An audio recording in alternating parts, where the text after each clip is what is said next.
So picking up the story of Medusa. And so this particular time, the temple was under the care of Medusa. So Medusa was in there doing what she does, keeping the temple nice and right for Hera. Upon her return, Poseidon shows up. You know, Neptune, same guy, Greek, Roman, same guy. We're gonna call him Poseidon. Poseidon shows up. Where's Hera? Oh, she's not here, sir. Okay. Well, Poseidon was on land for some land action.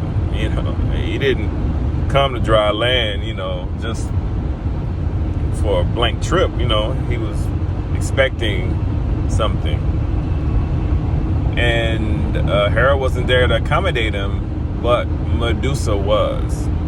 And so Poseidon's attitude was, well, you belong to Hera, and Hera's mine to work with, so you belong to me, so I'm just going to take that from you real quick. And so he forced himself on Medusa.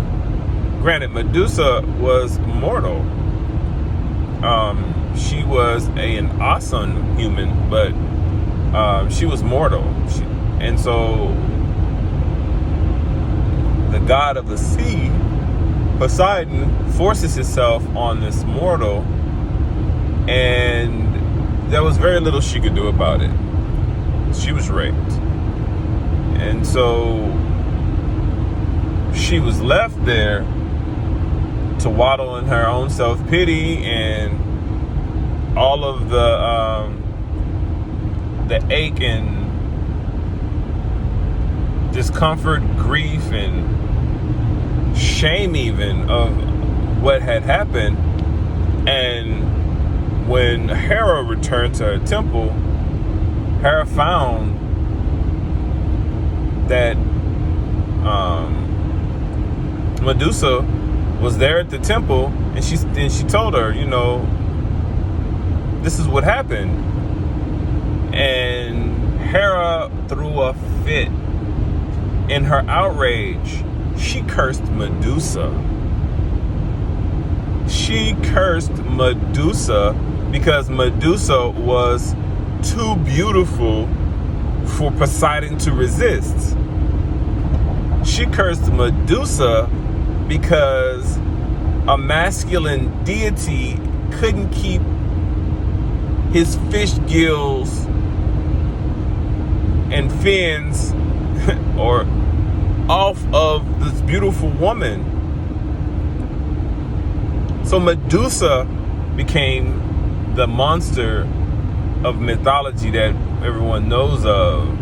The emblem that's used on the Versace logo, the snake-haired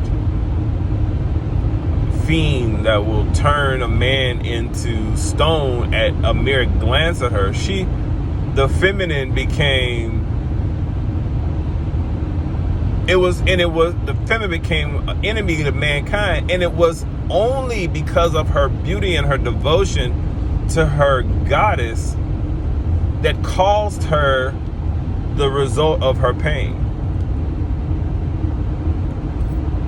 That's one of the places where this whole culture of not only,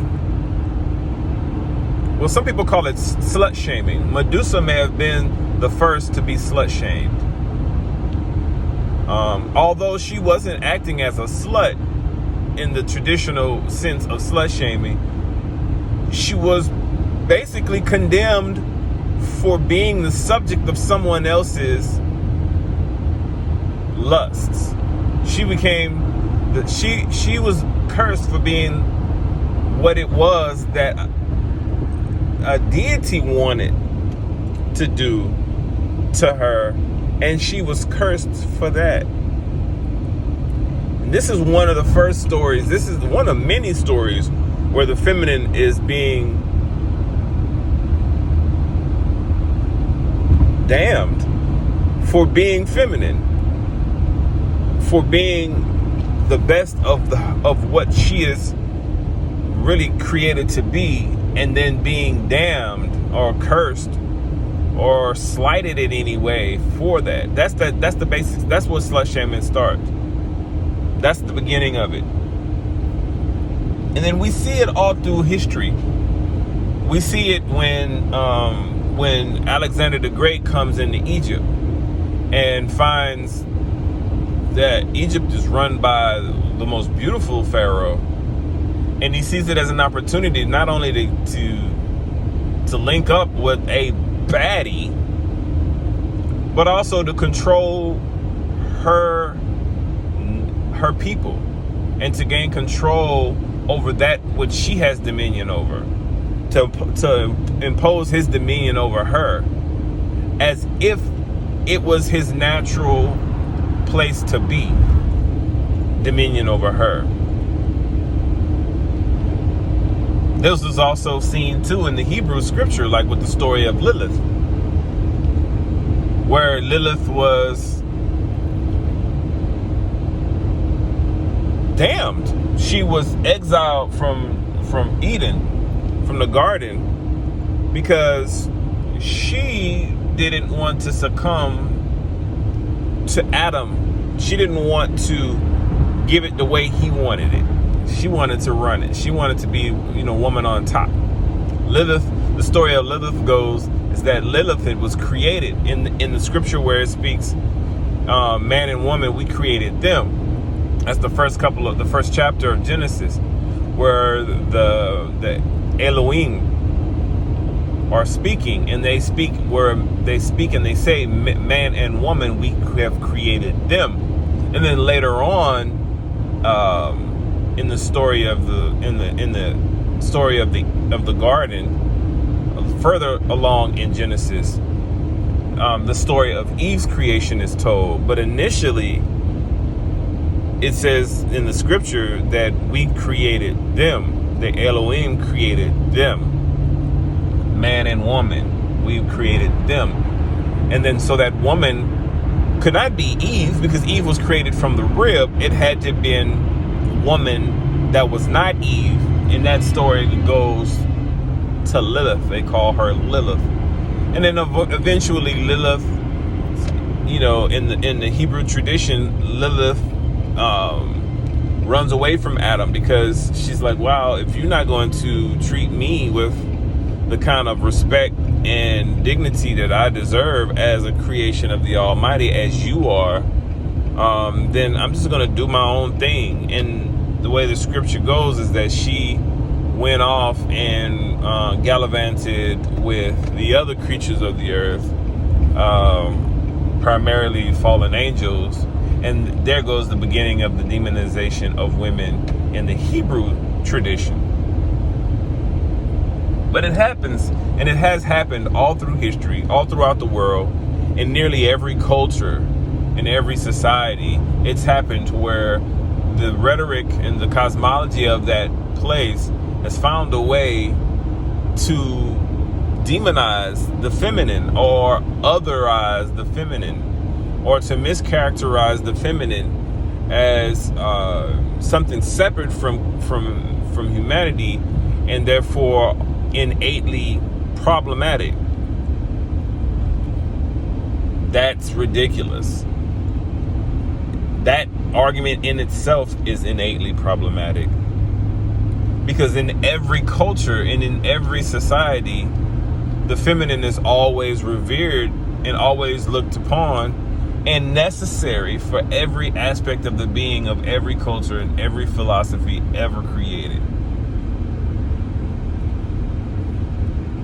There are cultures still today where that really hasn't happened so much. Maybe in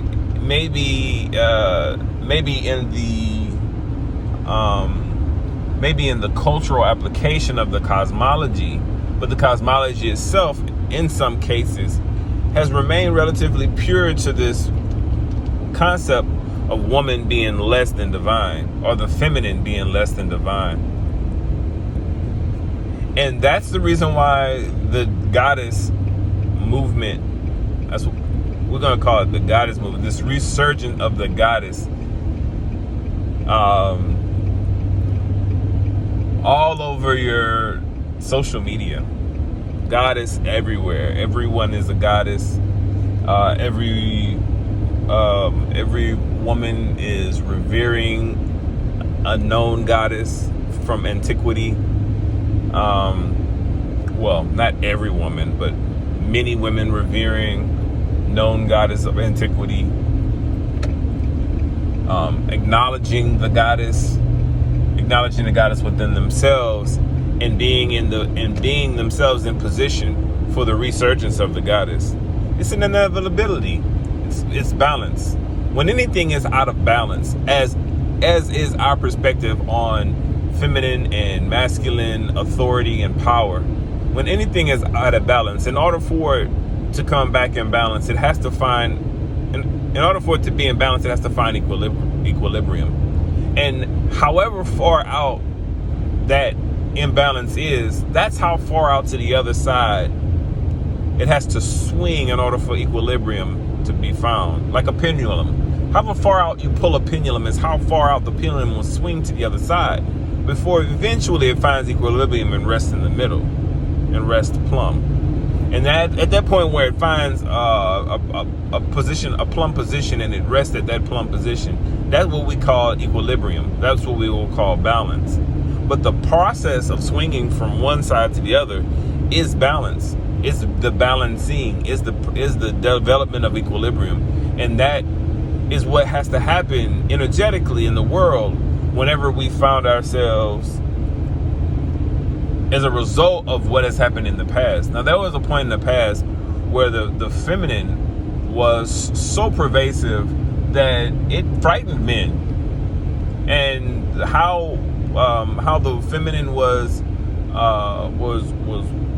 in her own dominance and authority, it frightened men. And in some cases, rightfully so, because in some cases, the women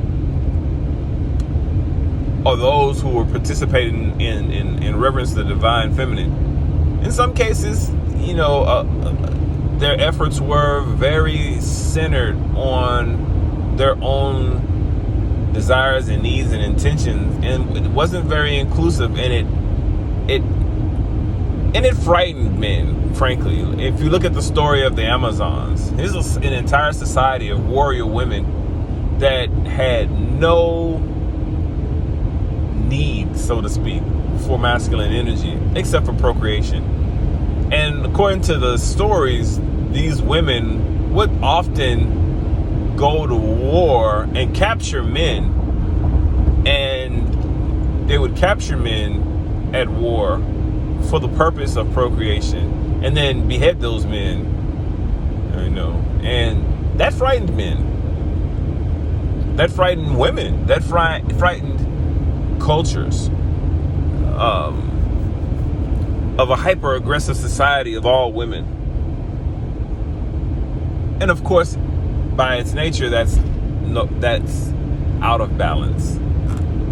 So, to this day, we don't have societies like the Amazon existing anymore.